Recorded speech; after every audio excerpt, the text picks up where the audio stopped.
2009, année record. Le marché français de l'automobile a augmenté de 10% par rapport à 2008, du jamais vu en presque 20 ans. Les constructeurs français tirent plutôt bien leur épingle du jeu. En tête, Renault avec presque 15% d'augmentation des ventes, suivi par PSA Peugeot Citroën avec plus de 13%.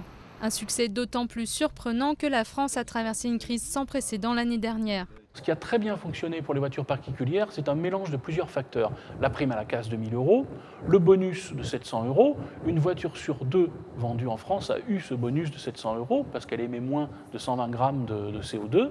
Donc les Français vont vers les véhicules qui consomment moins. L'an dernier, le gouvernement avait décidé de relancer le secteur automobile en faisant passer la prime à la casse de 300 à 1 000 €. Une prime qui est retombée à 700 € au 1er janvier 2010 et qui ne sera plus que de 500 € au deuxième semestre. Et en plus, les critères d'attribution du bonus écologique vont se durcir. 2010 sera moins bon que 2009. Par contre, on devrait avoir un premier semestre assez bon, puisque le premier semestre 2009 avait très mal commencé. On était encore dans la crise. Là, nous avons aussi beaucoup de livraisons qui vont se faire sur ce premier semestre, des véhicules qui ont été commandés en décembre en particulier, et donc on devrait avoir un bon niveau d'immatriculation. Un bon niveau d'immatriculation car les Français achètent en moyenne 2 millions de véhicules par an pour renouveler un parc vieillissant de 31 millions de voitures.